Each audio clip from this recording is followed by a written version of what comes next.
Bom, vamos voltar aqui agora, vamos falar sobre essa questão do CEO abrindo o jogo, tá? O Pedro Daniel deu uma entrevista ontem à Rádio Itatiaia, né?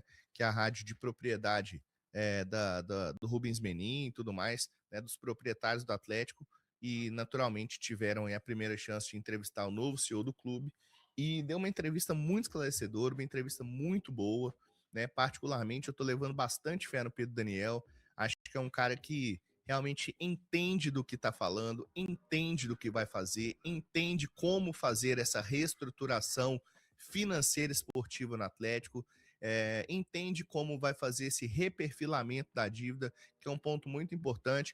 O que é o reperfilamento? Hoje o Atlético tem uma dívida, né, dividida em vários tipos de dívidas. Tem a dívida ruim, né, que eles falam, que é a dívida onerosa, tem uma dívida que é mais a longo prazo, tem dívidas de debêntures, tem FDC, enfim, tem uma diversificação de dívidas, né, dentro do Atlético. E o Atlético tem um perfil de dívida hoje, que são muitas dívidas de curto prazo e que trazem muitos juros incorridos ao cofre do clube.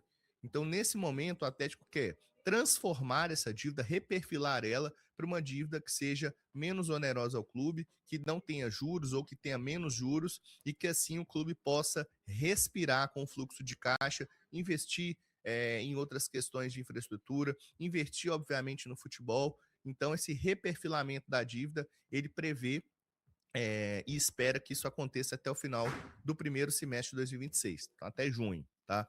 E em breve, em muito breve, foi o termo utilizado pelo Pedro Daniel, o Atlético deve receber um aporte na casa de 500 e poucos milhões, tá? Que serão voltados mais para resolver essa questão dessa dívida ruim.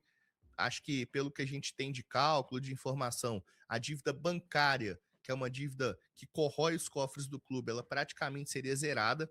Isso se não for zerada, porque certamente há renegociação e tudo mais. Então, acredito que vai ser um bom tiro que o Atlético vai dar nessa dívida, tá? Se for 500 e poucos milhões. Aí você vai falar assim, pô, Cheves, mas não tinha que ser no mínimo 700, tinha que ser no mínimo 800. Ah, não, tinha que ser 1 bilhão de aporte. Cara, é melhor a gente ter esse aporte de 500 e poucos milhões e resolver o que tem que resolver primeiro, do que a gente ficar especulando e tudo mais e não ter nada, certo?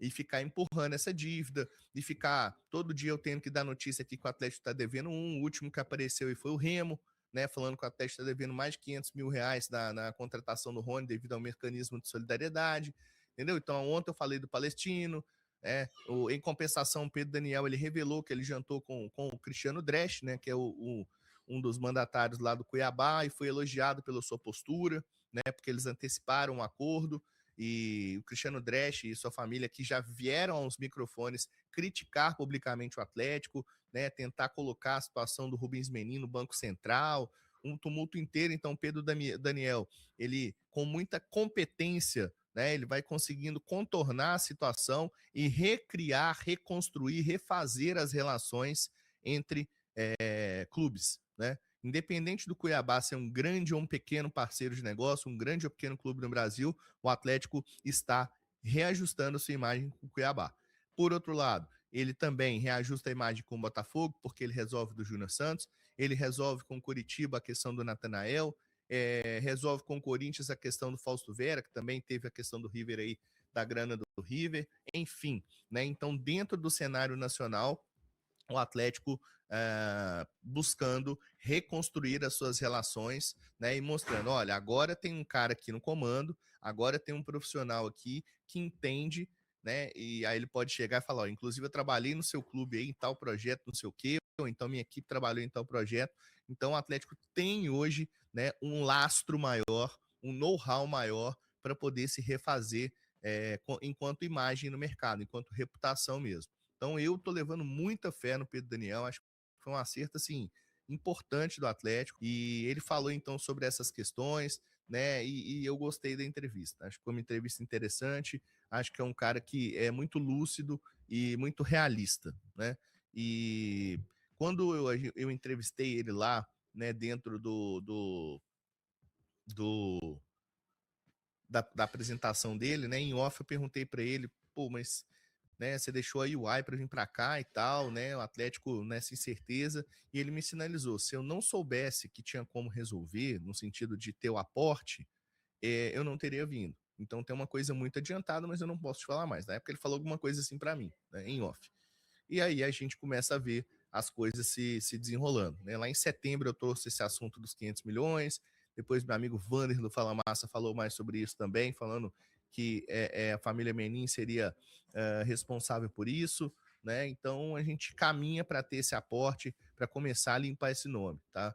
Sobre a questão aí dos clubes internacionais, como por exemplo o Palestino, o Atlético e o Pedro Daniel alegam que estão no bolo para pagar, né? Tem muita coisa para resolver. Então, primeiro, ele resolveu as questões aqui nos clubes nacionais, e uma vez que finalizar essa situação, vai para os clubes internacionais, né? E clube a clube, negociação a negociação, vai resolvendo essa situação, tá? Então, assim, eu não posso chegar e falar assim, torcedor, você tem que acreditar no Pedro Daniel por causa disso, disso e disso. Mas a minha opinião é que é um profissional de alto gabarito. Alto gabarito. É um profissional que realmente chega para resolver muita coisa no Atlético, caso tenha autonomia e dinheiro para resolver, certo? Então, eu estou confiante na estrada do Pedro Daniel aqui, na caminhada do Pedro Daniel aqui no Atlético, né? E essa é a minha opinião sobre isso, em cima das últimas declarações, da firmeza, né? E das questões que ele falou sobre essa parte econômica financeira do Atlético. Sei que é a parte que menos as pessoas gostam de ouvir, né? A gente gosta de falar de reforço, de contratação, de campo e bola, mas é importante a gente destacar essas questões que aparecem no âmbito dos bastidores financeiros do clube, tá bom?